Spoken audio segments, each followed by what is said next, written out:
Je m'appelle Victor Larger, je suis diacre du diocèse de Dijon, beaucoup me connaissent, et je suis en charge pour le diocèse de la pastorale de la famille. Je suis également médecin, je suis formé à la gériatrie et aux soins palliatifs, et j'ai eu la grâce de suivre des études de philosophie qui m'ont amené à soutenir, il y a quelques années, une thèse.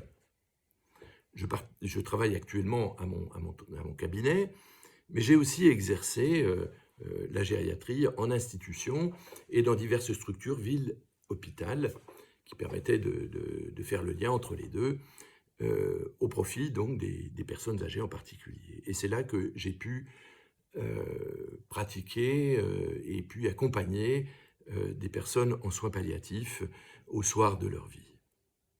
Autant dire que les questions d'éthique, et particulièrement celles qui tournent autour du soin et de la famille, sont pour moi un sujet d'étude et un sujet d'intérêt.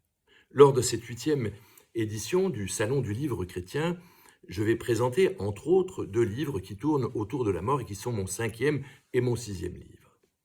Souvenez-vous, après la mort de Vincent Lambert et même au cours de la période qui a précédé, période pendant laquelle nous avons assisté à une bagarre à l'intérieur de la famille et une bagarre entre la famille, les médecins et les juges, beaucoup ont dit que ça ne serait pas arrivé si Vincent avait écrit ses directives anticipées.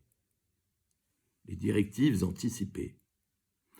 C'était devenu le Graal de la fin de vie. Faut-il, ou il faut, absolument écrire ces directives anticipées? Il faut aussi désigner une personne de confiance. Voilà plusieurs évidences pour préparer sa mort. Mais ces évidences contiennent aussi des complexités qu'il faut explorer, et je vous propose de le faire à travers ce premier livre. Dans ce roman, Nicolas est âgé de 34 ans. Il est marié à Pauline. Ils ont 3 enfants. Et ils ont l'avenir devant eux. Seulement voilà, Nicolas tombe malade et il est hospitalisé rapidement. Il se réveille 10 jours après, et il ne peut ni parler ni bouger. Il ne peut même pas faire connaître qu'il est parfaitement conscient. Aurait-il écrit ces directives anticipées? Aurait-il anticipé sa mort? Je vous propose de suivre les bouleversements intimes à l'intérieur du cœur et de la pensée de Nicolas.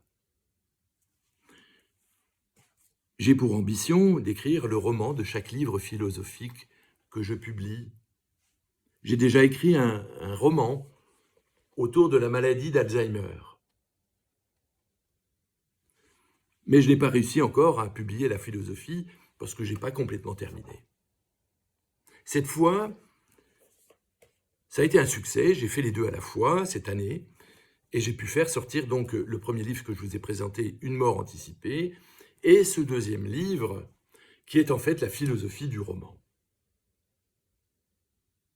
Ils ont été publiés à 1 mois d'intervalle. Et je vous présente donc La liberté de mourir. C'est une réflexion autour de la loi sur la fin de vie, cette loi qui est en perpétuel changement, perpétuelle élaboration, en perpétuel chantier depuis de nombreuses années. Un chantier qui va d'approche en approche et de loi en loi. J'y développe, moi, pas à pas, une suite de réflexions de médecins et de philosophes pour ne pas perdre le fil et pour ne pas se faire embobiner. J'aurai donc plaisir à vous rencontrer lors du 8e salon du livre chrétien, qui se tient le 1er décembre, à vous présenter mes livres et à les dédicacer si vous le souhaitez. À très bientôt.